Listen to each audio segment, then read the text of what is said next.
Has there ever been a successful vaccine? We don't have data to suggest that. I mean, obviously there have been thousands of scientific studies saying, hey, here's success in a vaccine. But if you look at the history of mankind, we didn't see changes in measles, mumps, rubella, and all of these other conditions that you think we're vaccinating against until we changed the terrain and we stopped, malnutrition, and we stopped, contaminated fecal water system contamination. We cleaned up, different parts of the food system, and so until we changed the terrain around the human, we didn't see these conditions change. And yet we keep pretending like these vaccines did the whole thing.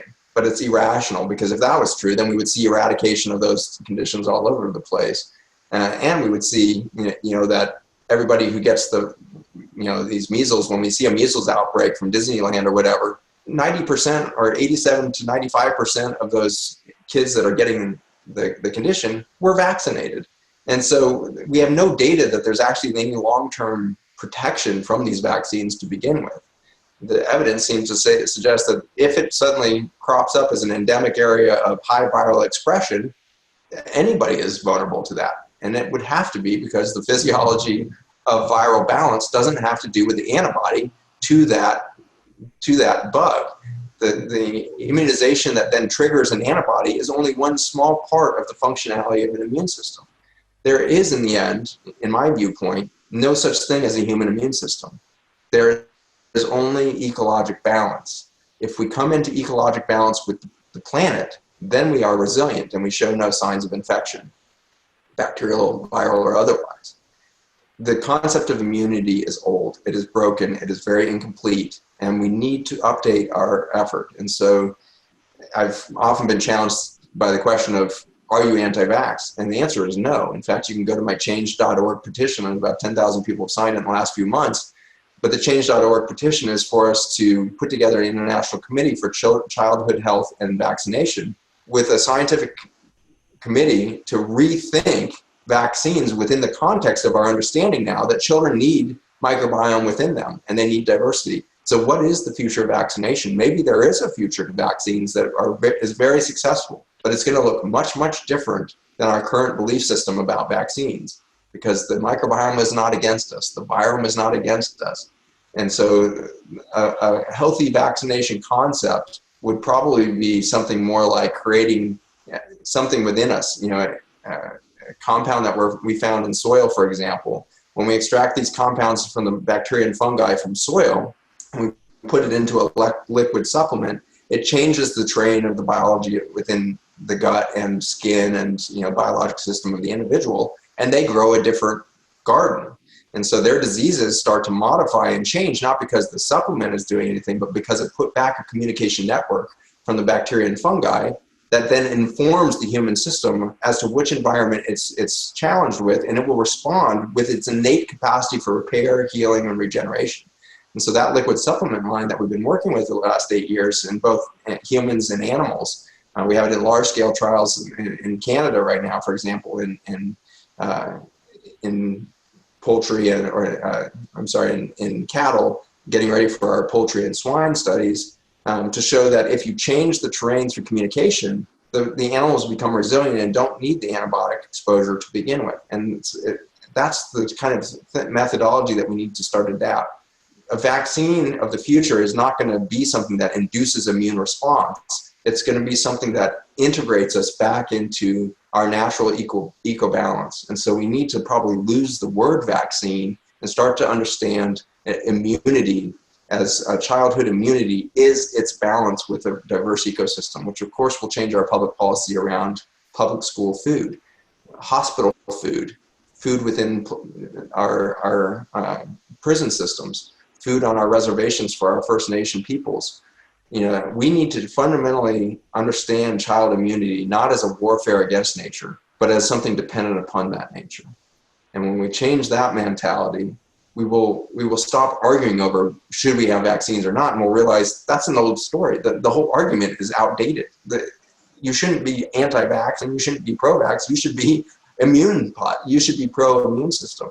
And to be pro-immune system, you have to be pro-ecology. You have to envision an Earth where our children are integrated into a natural food system in utero, where the mothers are so nurtured. If we rushed in, as some nations do in Northern Europe there, you have countries that will, as soon as somebody gets pregnant, start to subsidize their food so that they're eating more and more healthy food and make sure that woman is nurtured.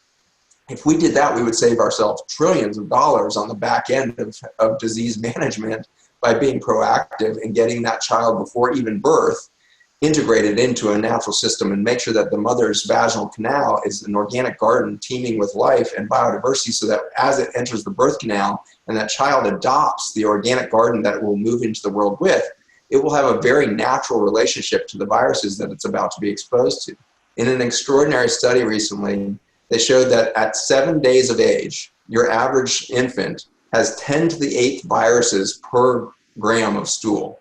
10 to the 8th viruses in their bowels, and they have no innate immune system yet. They can't make antibodies at 7 days old. They can't make antibodies at 7 weeks. It's not really until 6 months of age where we're really making antibodies. If our relationship to viruses depended on our production of antibodies and vaccine-induced antibodies, then we would be dead in the first week of life. We would have no ability to be in a homeostatic balance. But that child at 7 days is a healing machine. It is so revved up in its protein synthesis and its protein production. There are so many enzymes actively clipping up all genomic information that's separate from its own somatic genetics system that it's safe. It's completely in this umbrella of protection from the virome, because the virome should not start interacting with that child until it starts to reach an age of resilient balance with the ecosystem.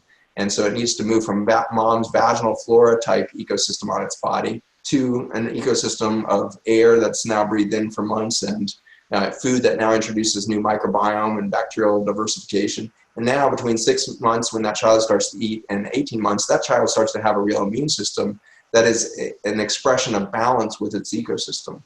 And so with that knowledge, I would ask any of you listening to say, do we have the right argument about pro or anti-vax? And I would say no. I think, in fact, the position of anti-vax is just as limiting as a pro-vaccine belief system. And so I would ask all of us to rise above this argument. It is old. It is not scientifically based anymore. We need to move beyond it, and we don't have time to wait. It turns out that if we don't change the chronic disease epidemic pattern and the rate of infertility, we will go extinct in the next 60 to 80 years. We will reach a tipping point in the next 8 years where that becomes an inevitable future. We don't have 30 years to wait for this paradigm shift to happen. And so I thank you, everybody at London Real. I know how much effort must be going into this to make the safe platform, to create freedom of speech here. Thank you.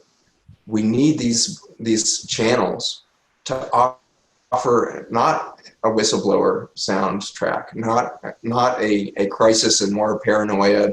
I'm trying to diffuse this whole time paranoia and fear of the deep state or any of these other things that are being put out there. Don't fear 5G either. Is it healthy? No, of course not. It's ridiculous. It's the most severe radiation exposure we're ever going to go put ourselves into.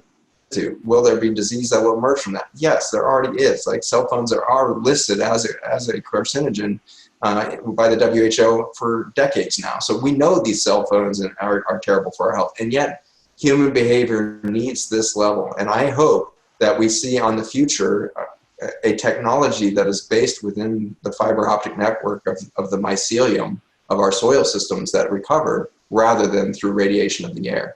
And so I'm very excited that we could see not just a realignment of medicine and this very limited belief system about anti-vax or pro-vax. We need to move to a state where technology as a whole starts to align itself with Mother Nature. And I guarantee you that the viruses and the fungi have the highest likelihood of showing you in your industry something amazing about your potential. If you will start doing biomimicry with your transportation or energy or whatever technology you're working with, and you start to look at how fungi and viruses change communication networks and how bacteria and fungi create this carbon material within the soils that we can extract and create communication networks.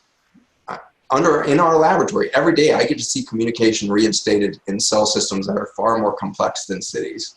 And so I guarantee you that for your city and municipality, nature has a template for communication. And if we imagine a world like that, where we start to realign, and then we give our children right now the freedom to start to think creatively, which means we need to reduce their stress level enough to allow their creative part of their brain to turn on.